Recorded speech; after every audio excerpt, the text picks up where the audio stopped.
नमस्कार। अच्छा, बिजनेस के लिए लोन लेना ये सुनने में कितना मुश्किल लगता है ना? कि भाई कहाँ से शुरू करें, कौन कौन से कागजात लगेंगे। तो आज हम इस पूरी प्रोसेस को ना एकदम आसान बनाने वाले हैं। एक एक कदम को साथ मिलकर समझेंगे। तो हमारा रोड मैप क्या है? देखिए, सबसे पहले तो ये समझेंगे कि बिजनेस लोन आखिर होता क्या है।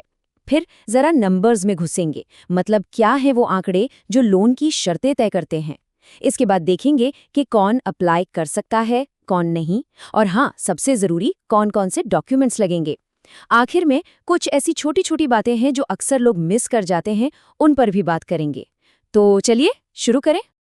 अच्छा, किसी भी सफर पर निकलने से पहले मंजिल तो पता होनी ही चाहिए, है ना? तो इससे पहले कि हम कागजों और नियमों की दुनिया में खो जाएं, चलो सबसे पहले ये समझते हैं कि ये बिजनेस लोन चीज क्या है। तो देखिए, एकदम सीधे साधे शब्दों में कहे ना, तो बिजनेस लोन आपके बिजनेस के लिए एक तरह से पेट्रोल या फ्यूल का काम करता है। सोचिए, आपको रोजमर्रा के खर्चों के लिए पैसा चाहिए, जिसे वर्किंग कैपिटल कहते हैं, या कोई नई मशीन खरीदनी है, या फिर अपने बिजनेस को किसी दूसरे शहर तक फैलाना है। ये लोन इन सभी जरूरतों को पूरा करने में मदद करता है। तो सवाल ये है कि भाई ये लोन ले कौन कौन सकता है? और आपको जानकर हैरानी होगी कि इसका दायरा काफी बड़ा है।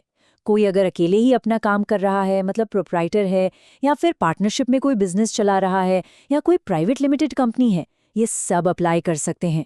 और तो और जो सेल्फ एम्प्लॉयड प्रोफेशनल्स होते हैं, जैसे डॉक्टर्स, आर्किटेक्ट्स और हाँ, हमारे एमएसएमईज, मतलब छोटे और मीडियम लेवल के बिजनेस, वो भी इसके लिए अप्लाई कर सकते हैं।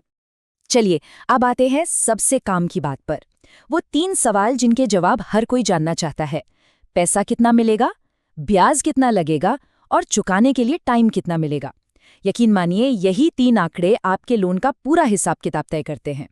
तो सबसे पहला नंबर है लोन की मैक्सिमम अमाउंट, और वो है 10 करोड़ रुपए तक। ये एक बहुत बड़ी रकम है। मतलब कोई बड़ा एक्सपेंशन का प्लान हो या कोई ज़रूरी इन्वेस्टमेंट करना हो, उसके लिए ये काफ़ी है।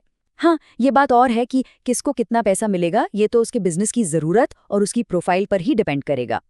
अब आते हैं उस चीज़ पर जो सबसे ज़्यादा मायने रखती है, इंटरेस्ट रेट यानी ब्याज दर। आप देख सकते हैं कि ये करीब 13% से लेकर 30% तक जा सकती है।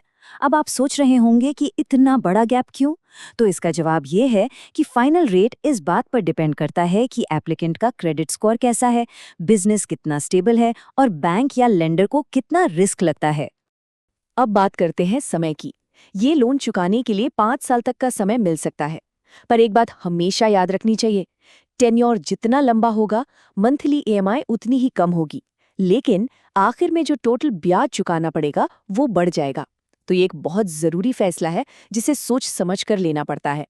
तो मान लीजिए आपने ये सारे नंबर्स देख लिए और आपको लगा कि हाँ, ये लोन मेरे लिए ठीक है, लेकिन अगला सवाल आता है, क्या आप इसके लिए एलिजिबल हैं? मतलब क्या आप इसके लिए पात्र हैं?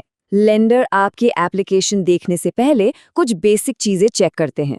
आइए देखते हैं कि वो क्या हैं। इसको आप एक 3 स्टेप चेक की तरह समझ सकते हैं। पहला स्टेप, आपकी उम्र और नागरिकता, मतलब आप भारतीय नागरिक होने चाहिए। दूसरा स्टेप, आपका बिजनेस स्टेटस, क्या आप मालिक हैं या सेल्फ एम्प्लॉयड हैं।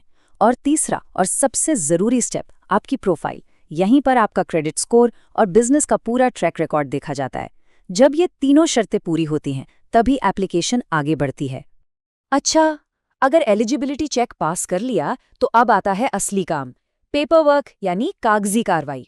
और सच कहूं तो यही वो हिस्सा है जहां ज्यादातर लोग आकर अटक जाते हैं। तो चलिए इसको भी 3 आसान हिस्सों में तोड़कर समझते हैं। देखिए, सबसे पहले तो आते हैं केवाईसी डॉक्यूमेंट्स। केवाईसी मतलब नो योर कस्टमर। ये वो कागजात हैं जो आपकी पर्सनल आइडेंटिटी बताते हैं, जैसे आपका आधार कार्ड, पैन कार्ड या ड्राइविंग लाइसेंस। ये किसी भी फाइनेंशियल एप्लीकेशन का पहला और सबसे बेसिक स्टेप होता है। आपकी पर्सनल पहचान हो गई, अब बारी है आपके बिजनेस की पहचान साबित करने की। तो डॉक्यूमेंट्स जैसे जीएसटी रजिस्ट्रेशन, पार्टनरशिप डीड या फिर कंपनी का मेमोरेंडम ऑफ एसोसिएशन, ये सब ये साबित करते हैं कि आपका बिजनेस सिर्फ एक आइडिया नहीं है, बल्कि कानूनी तौर पर रजिस्टर्ड है। और आखिर में आपको अपने बिजनेस की फाइनेंशियल हेल्थ यानी उसकी माली हालत दिखानी होगी। Bank statements, income tax returns और ऑडिट की भी फाइनेंशियल रिपोर्ट्स, ये सारे डॉक्यूमेंट्स लेंडर को बताते हैं कि भाई आपका बिजनेस कितना कमा रहा है और क्या वो लोन वापस चुका पाएगा। असल में यहीं पर आपकी क्रेडिबिलिटी साबित होती है।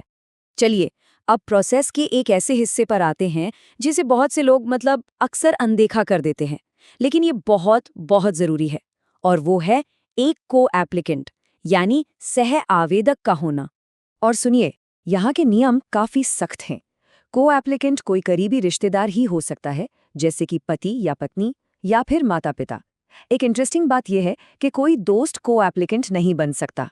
हाँ, अगर वो बिजनेस में पार्टनर है तो बात अलग है। और अगर प्रॉपर्टी के एक से ज़्यादा मालिक हैं तो उन सभी को एप्लीकेंट बनना ही पड़ेगा। इस बात को एक बार फिर से समझ लीजिए, को एप्लीकेंट का होना मैंडेटरी है। मतलब ये कोई ऑप्शन नहीं है, ये एप्लीकेशन प्रोसेस का एक ज़रूरी और पक्का नियम है। इसके बिना एप्लीकेशन आगे बढ़ेगी ही नहीं। तो हमने ये पूरा प्रोसेस समझ लिया। बिजनेस लोन क्या है, किन नंबर्स पर ध्यान देना है, एलिजिबिलिटी की शर्तें क्या हैं और कौन कौन से कागजात चाहिए। इस पूरे सफ़र को देखने के बाद एक सवाल ज़रूर मन में आता है, एक बिजनेस ओनर के लिए असली चैलेंज क्या है?